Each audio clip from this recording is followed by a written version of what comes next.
Hello, this is Christine Deal, and I'm your instructor for NU 440. Welcome to the course.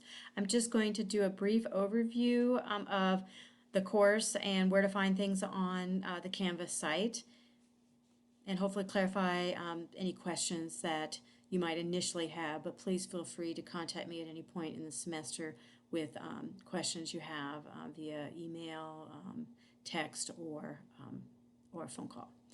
All right, so this course has two exams. It has a midterm and a final, and the due dates are on are posted.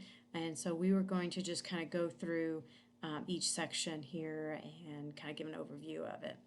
You are required to have Respondus Lockdown Browser to take the exam, but it does not have to be proctored. So you don't have to go to a test site. You can take it at home, but you have to make sure that you have Respondus Lockdown downloaded on your computer. And then there's some information on using that, information on like what quizzes, new quizzes versus classic quizzes. All of the quizzes, all the exams are going to be multiple choice at this time. Okay, and here's a little bit of information about me and my background. If you haven't already read through that, it also has some my contact information in there too. So it's in the syllabus as well as right there. So let's just go straight to the syllabus.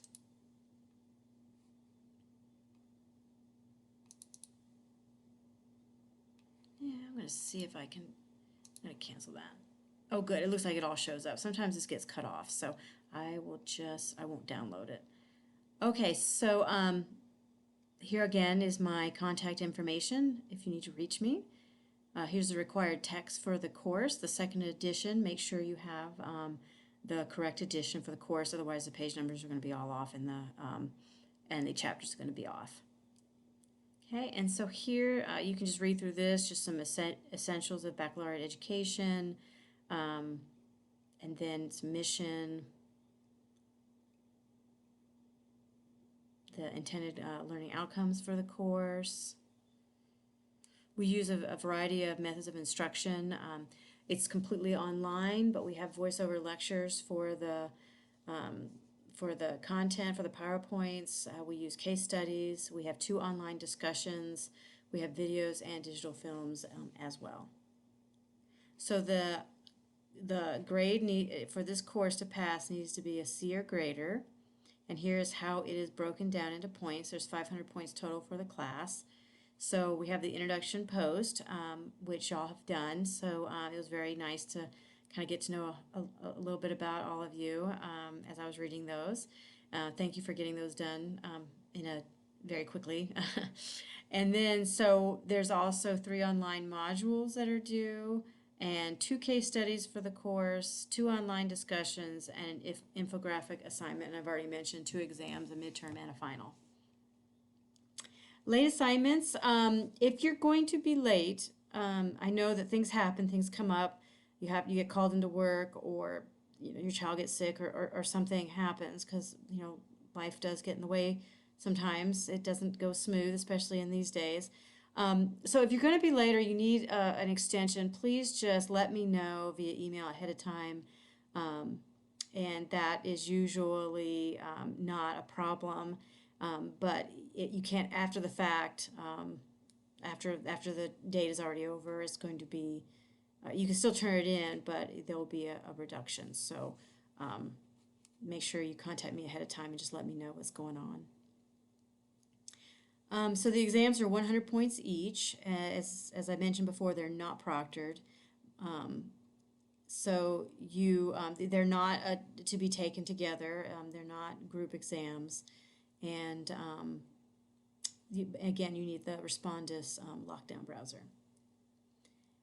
Okay, there are 2 case studies. Oh, they're not, okay, oh, I'm sorry about that. So the case studies are going to be downloaded from the assignment sections. Okay, we used to use a couple that were in the textbook, but we like these other case studies better, so sorry about that. I need to change that. But the case studies will be submitted online. And then there's an infographic assignment, the epidemiology modules, and then online discussions. 50 points each. So here is the weekly outline. Let me see here. I'm going to see if I can get everything. Oops, everything on this page.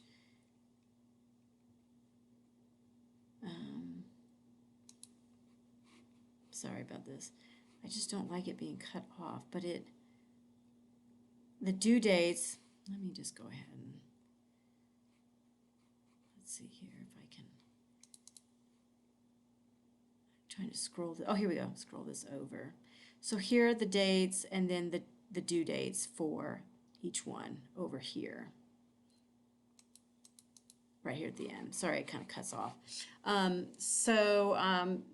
It has the dates of the modules and what's due. Your first case study is going to be due February 20th, for example. Your midterm exam is going to be open right before y'all's spring break. So make sure that you have some free time scheduled in order to take that. Once it opens, it will be open, 24 hours a day. But for those of you who work nights, or work days, you can do it in the morning if you want. But make sure that you are able to have ample time to be able to take that when it is open. If something happens and you're not able to take it for some reason on those dates, because things happen, like I mentioned, just let me know, and we can talk about an alternate time to open that exam. Okay, and then again, your due dates. Okay, all right there. Okay, I'm going to go back over to modules.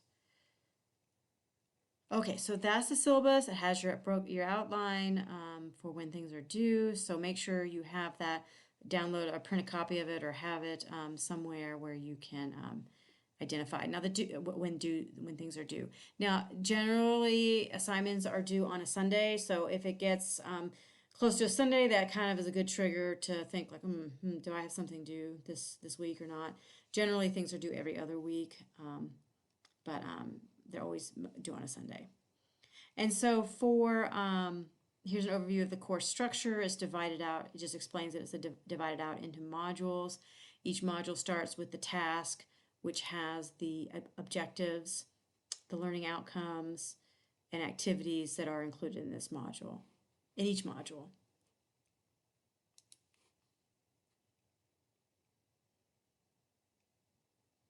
Okay, and you have voiceover presentations for the lectures. Now, you will have, there are other presenters besides myself. There are there are at least 4 other instructors that teach in this course. I'm just your facilitator for this section. And so don't be shocked if you hear other voices. Lori, you'll hear from Lori, Tracy Koch, Tracy Flynn, Deanna Rausch. So you will hear from other instructors giving the PowerPoint recordings, as well as myself. And here's some resources for you to look through that will help you also to answer and give support to some of your case study answers and discussion.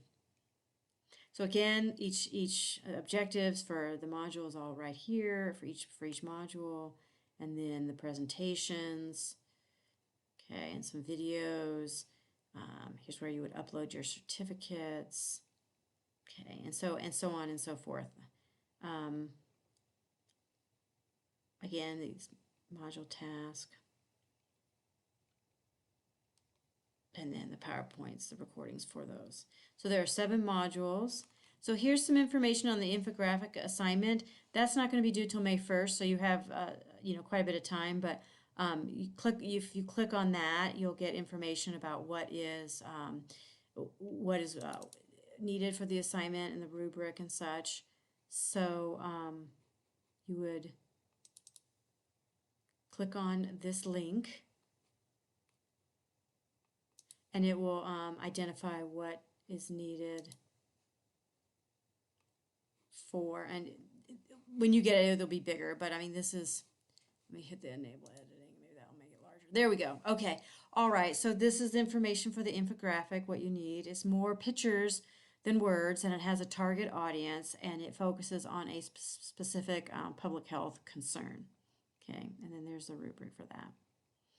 And I'll see if I can find some examples to post for you.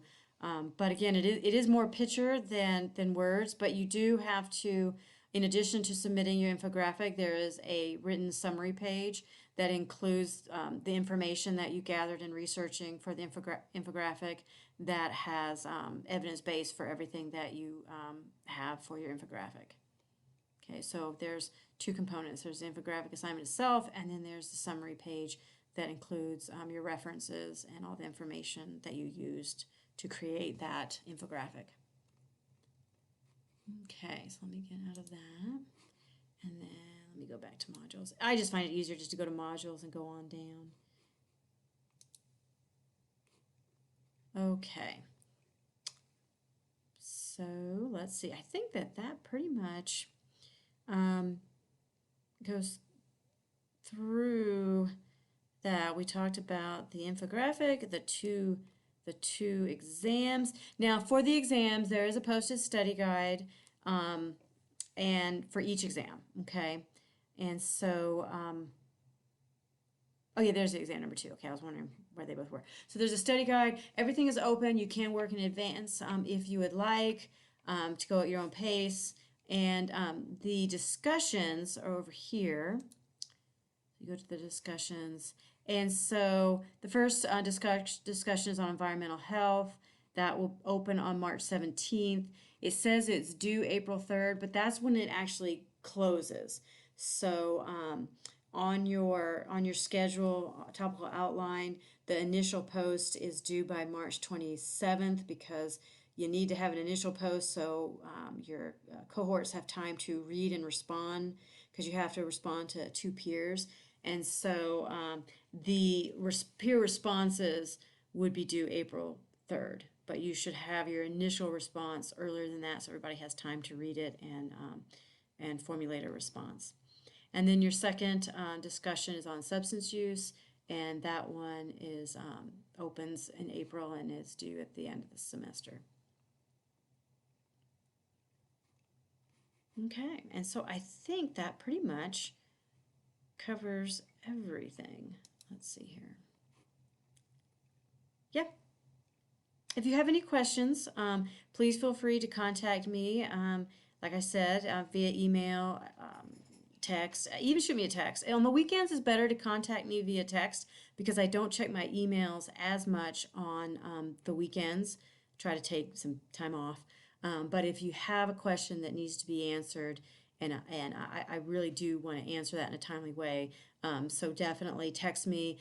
Sometimes I get a lot of emails and maybe students' questions could get buried under a bunch of emails. So if I haven't responded to an email within a day or two, please shoot me a text saying, hey, Christine, I sent you an email, I haven't heard back. You know, that's perfectly fine. I will take no offense to that. I want to get everyone's questions answered as timely as possible because I know, you know, you just want to get things done. You want a lot of people are working ahead and you just want your questions answered, and I want to answer them as soon as possible. So text is a great way to contact me.